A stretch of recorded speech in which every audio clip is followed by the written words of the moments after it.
Every step we've taken has been in service of one goal. Make it rain! Public dollars for private industry! Children's tears are profit centers! Social Darwinism for thee, but not for me! Danielle Smith's insatiable need to harm the kids of Albertans who live in Edmonton and Calgary is really something for the history books. You know, in one of those sections where the history books talk about politicians who were so corrupt everything eventually imploded and they ended up in jail. Now, I'm a little riled up because I just watched a Steve Boots video about this on YouTube, and he probably did a better job of explaining it than I will, so feel free to watch his stuff after you pay attention to me. Please pay attention to me. But it feels like the strategy was designed to be boring on paper, but also incredibly dangerous and profitable for certain people. Basically, as I understand it, it seems like the scheme is to try and do to public hospitals what right-wingers claim will happen if trans women do spritz ball. Because fairness only matters when profit for their donors isn't on the line. Oh my goodness, we just need to get billionaires betting on women's sports, and then they'll love trans people. Anyway, hospitals get targets for how many surgeries they do and how fast they do them.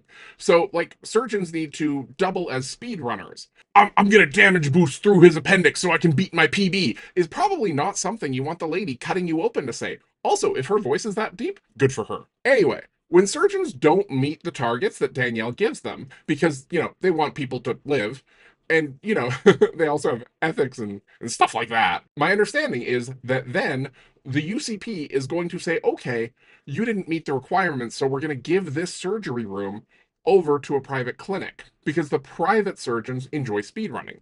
They only do a few of the easiest and most common surgeries like cataracts, knee and hip surgery, so they can do those really fast.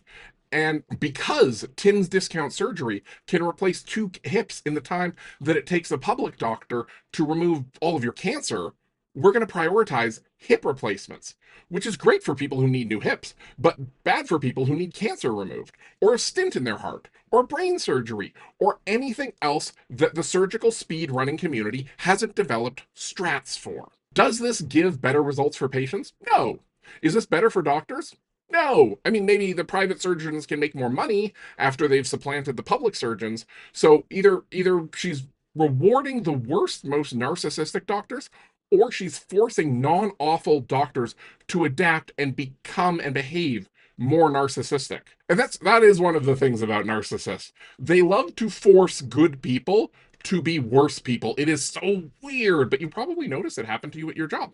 Anyway, don't worry. If you need health care, Danielle will let you die, and then do a press conference talking about how it's all Trudeau's fault, or Carney's fault, or it's always someone else's fault. It's probably your fault for getting cancer. It's not her fault, though. She's just trying to make Alberta America.